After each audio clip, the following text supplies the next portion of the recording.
बार बार यही चीज रिपीट हो रही है, कभी सोनिया गांधी के कंठ से, कभी राहुल गांधी के कंठ से, कभी अय्यर के कंठ से, कभी दिग्विजय सिंह के कंठ से, कभी सलमान खुर्शीद के कंठ से कि सोनिया जी वो आतंकी मारे गए तो रात भर रोई, इतना रोई, बिस्तर भीग गया, रोते रोते पूरे कमरे में आंसू भर गए, लेकिन वो रोती नहीं। ऐसा किसने कहा आके बाहर?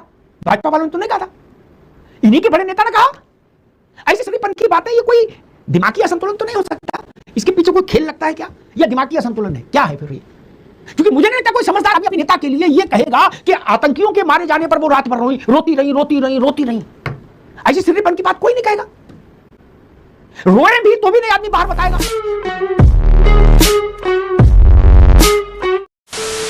नमस्कार दोस्तों, स्वागत है आपका प्राइम डिबेट और अमिताभ अग्निहोत्री जी की बहुत ही जोरदार और बहुत ही धमाकेदार डिबेट वीडियो में।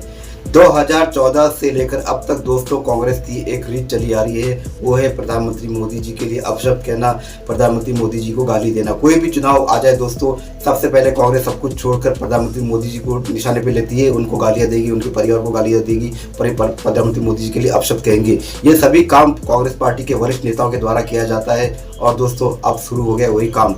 बंगाल चुनाव चल रहे हैं दोस्तों, तो ये काम मल्लिकार्जुन खड़गे को दे दिया गया है।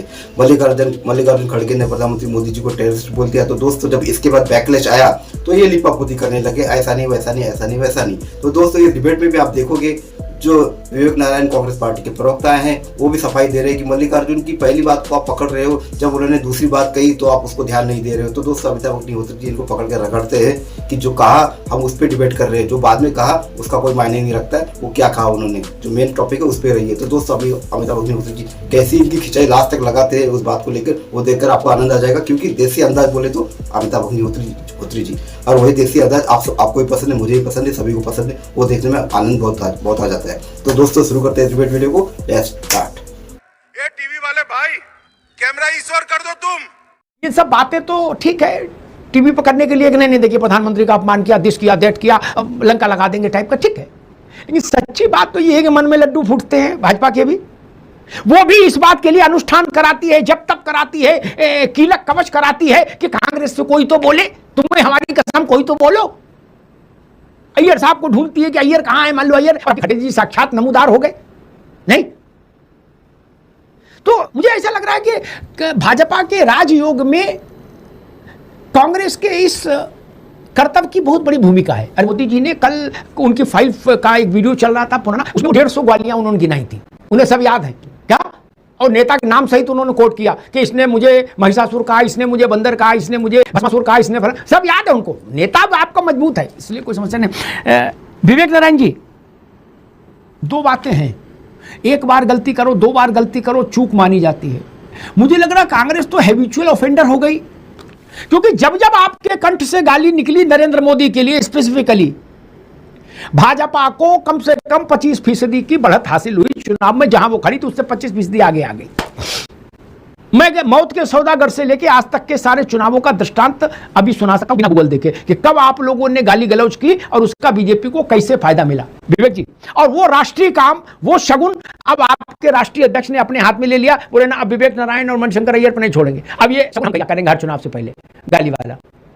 आपके राष्ट्रीय अध्यक्ष ने कहा कि मोदी टेररिस्ट हैं, बस इस पर इसके इर्द गिर्द रहे बात। जी जी देखिए, ये बिल्कुल झूठ बात है, जिसको भाजपा अपनी आदत के मुताबिक आधी बात लेके उड़ेगी। जो इनकी बात है, इनके पास अपना कोई विजन नहीं है, अपना विवेक जी आपकी गलत बात है, मैं झूठ तो नहीं कहूंगा, मैं अभी रुकना होगा, अभी रुकिए विवेक जी क्या बात, मैं आपको झूठ तो नहीं कहूंगा, लेकिन आप असत्य बोल रहे हैं, गलत बोल रहे हैं। दुनिया की कहानी एक तरफ, मैंने कानों से सुना खड़गे ने कहा मोदी इज अ टेररिस्ट, इसलिए बाकी सब कहानी झूठ हो गई। अब आप भी बोलोगे तो मैं झूठ शब्द आपके लिए बोलना नहीं चाह रहा, इसलिए ये कह दिया कि आप सही नहीं बोल रहे। मेरे सुनने के बाद किसी नहीं मानता। मल्लिकार्जुन खड़गे ने कहा मोदी इज ए टेररिस्ट, बात खत्म हो गई। अब उसमें काय को लीप रहे हो यार, काय को लीप रहे हो? हमारे यहां गांव में एक कहावत है, हमारा गांव और आपका गांव तो पास ही पास होगा, जिला एक ही रहा, कि बिल्ली के उससे नहीं लीपा जाता है यार, गाय के गोबर से लीपा जाता है। अब बिल्ली कैसे लीपने लगे? ऐसा ना करो महाराज जी। आपने दोनों क्लिप सुनवाई, मैंने जो सुना वो हमने बता दिया, क्लिप छोड़ो। नहीं, जो दूसरे नहीं, खड़गे जी ने जो बाद में कहा वो तो खड़गे जी ने कहा, वो भी कहा, जो खड़गे ने पहले बोला वो भी खड़गे नहीं बोला भैया, जो पहले कहा उसको मान लेंगे आप? क्यों नहीं माने। अच्छा आप जो ये कह रहे हो पहले खड़गे कहा नॉन उसको सीरियस आप है, कर रहे हैं और जो बाद में कहा उसे कोर्ट मैं समझ गया।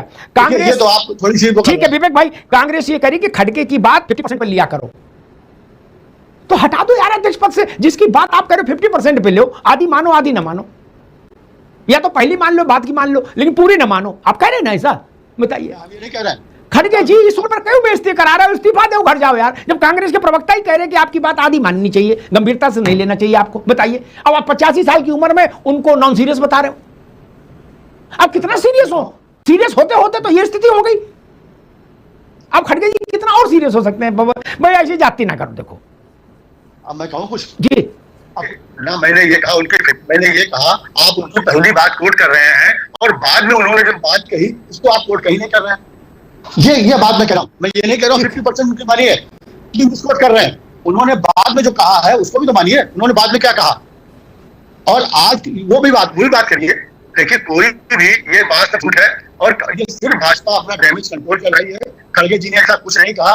उन्होंने कहा कि ये एजेंसियों के जरिए से ये आतंक फैला रहे हैं, आतंकवादी गतिविधियां कर रहे हैं। ये उन्होंने कहा। और ये अवतार जी आपको याद दिला दें, ये जो डर फैलाने की बात उन्होंने कही है ये कोई नई बात नहीं है।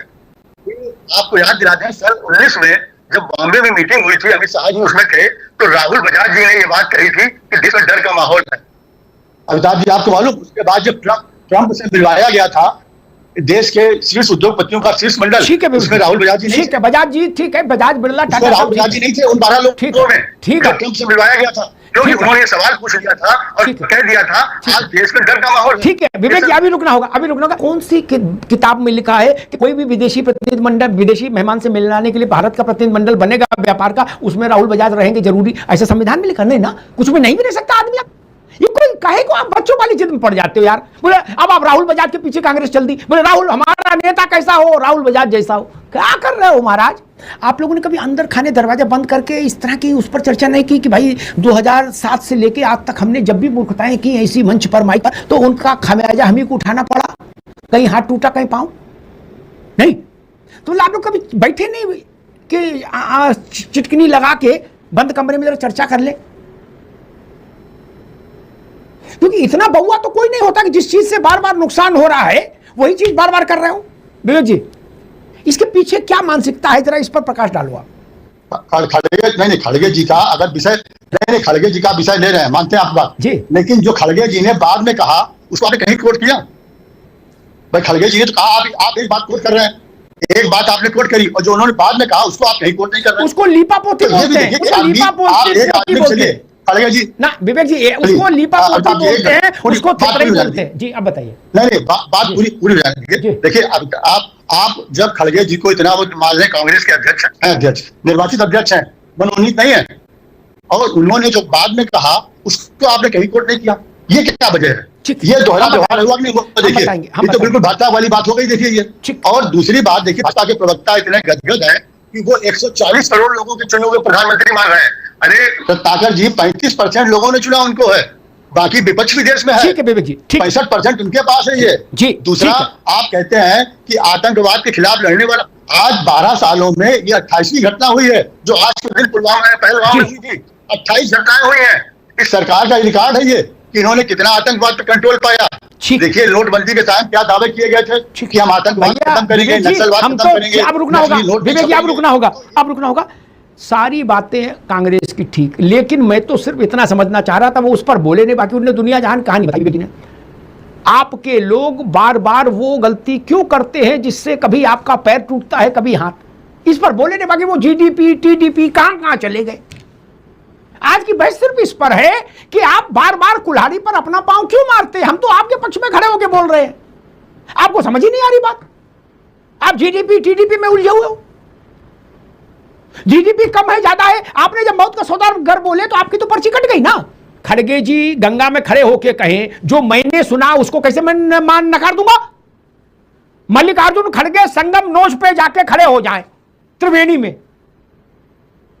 गमछा बांध के लाल रंग का, और कहें कि हमने झूठ ये नहीं बोला, फिर भी हम नहीं मानेंगे, हमने अपने कान से सुना। यार आप कहां की बात कर रहे हो?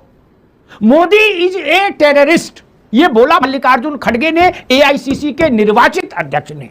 निर्वाचित पर बहुत जोर देते हैं कांग्रेसी, क्या तो बोला है तो भुगतो भैया। बार बार इस यही चीज रिपीट हो रही है, कभी सोनिया गांधी के कंठ से, कभी राहुल गांधी के कंठ से, कभी अय्यर के कंठ से, कभी दिग्विजय सिंह के कंठ से, कभी सलमान खुर्शीद के कंठ से कि सोनिया जी वो आतंकी मारे गए तो रात भर रोई, इतना रोई, बिस्तर भीग गया, रोते रोते पूरे कमरे में आंसू भर गए, लेकिन वो रोती नहीं। ऐसा किसने कहा था आके बाहर? भाजपा वालों ने तो नहीं कहा था, इन्हीं के बड़े नेता ने कहा। ऐसी सड़ीपन की बातें, ये कोई दिमागी असंतुलन तो नहीं हो सकता? इसके पीछे कोई खेल लगता है क्या, या दिमागी असंतुलन है? क्या है फिर ये? क्योंकि मुझे नहीं लगता कोई समझदार आदमी अपने नेता के लिए ये कहेगा कि आतंकियों के मारे जाने पर वो रात भर रोई, रोती रही। ऐसी सड़ीपन की बात कोई नहीं कहेगा। रोए भी तो भी नहीं आदमी बाहर बताएगा। कुछ नंबर बताए थे कितने प्रतिशत का प्रधानमंत्री का, 30-35% लोगों ने मोदी को चुना। ठीक है, मुझे पता नहीं इतने नहीं चुना होगा। इंदिरा गांधी को 27% लोगों ने प्रधानमंत्री बनाया था एक बार। विवेक जी बोलो जय श्री राम जोर से। क्या?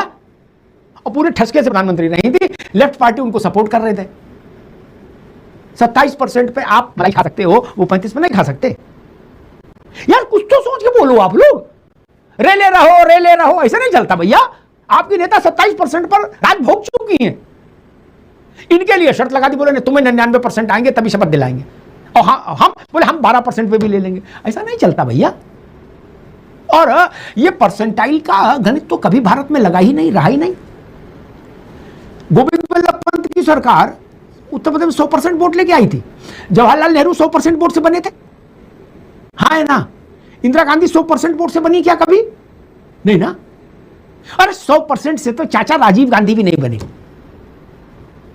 आप लोग कहां बैटिंग करते हो? कांग्रेस में प्रवक्ताओं के प्रशिक्षण की सख्त जरूरत है। अच्छे इंटेलेक्चुअल्स को हायर करे कांग्रेस, जो प्रवक्ताओं को तर्क दें कि भैया ऐसा नहीं पिच पे आए बल्ला घुमा के मारना शुरू किया, बल्ले फेंक दिया गेंद को मारने के बजाय। नहीं चलता। मैं सिर्फ इतनी बात कहूंगा, जिस दवा से आपको बार बार लूज मोशन हो जाए, वो दवा आप हर शुक्रवार को क्यों खाते हैं? जब पता है कि दवा खाते लूज मोशन हो जाएगा तो आदमी को नहीं खाना चाहिए, और फिर भी खा रहा है, इसका मतलब कुछ तो कमी है उसमें। दर्जन भर किस्से हैं जिनमें आपने ऐसा कुछ बोला और आप चुनाव हार गए, उसके बाद भी आपके यहां ये शहादत देने लोग आते हैं। मैं तो इनको शहीद जैसा जज्बा रखने वाला ही कहूंगा, खड़गे जी जैसे लोगों को। अगर ममता जी चुनाव हार गई तो वो सबसे ज्यादा खरी खोटी कांग्रेस को और खड़गे जी को सुनाएंगे। लिख लो मेरी बात। क्या? खड़गे जी का राष्ट्रीय अंतर्राष्ट्रीय मान मर्दन समारोह करेंगी ममता बनर्जी दिल्ली आके। लिख लो। हम ममता जी के तेवर को भी जानते हैं विवेक जी। तब खड़गे जी की सुरक्षा की जिम्मेदारी आप लोगों को लेनी पड़ेगी, कार्यकर्ताओं को। क्योंकि अगर उनकी पार्टी हारी ममता जी की तो वो जान जाएंगी कि ये खड़गे जी हैं जिन्होंने हमको हरवाया और भाजपा को जितवाया। और सोचिए, कोई भाजपा का प्रवक्ता अगर 4 मई को ये बोल दे भाजपा जीते कि हम लोग खड़गे जी के भी एहसानमंद हैं, तो उसके बाद ममता जी का गुस्सा कहां पहुंचेगा? ये ठीक है कि उन्होंने आपसे विधानसभा में कोई अलायंस नहीं किया, आपको घर में भी नहीं एंट्री लेनी थी, लेकिन फिर भी कागज पत्तर में तो वो इंडिया अलायंस में है ना ममता जी। मैं तो भगवान से यही प्रार्थना करूंगा कि ऐसा सीन ना बने कि ममता जी रौद्र रूप में दिल्ली एयरपोर्ट पर उतरे और पूछे खड़गे कहां हैं। क्या? क्योंकि मैंने ममता जी का गुस्सा बहुत देखा है, लोकसभा से लेके और सब जगह। और ये बात सच है कि ममता बनर्जी जैसा मादा रखने वाले नेता बहुत कम हैं देश में।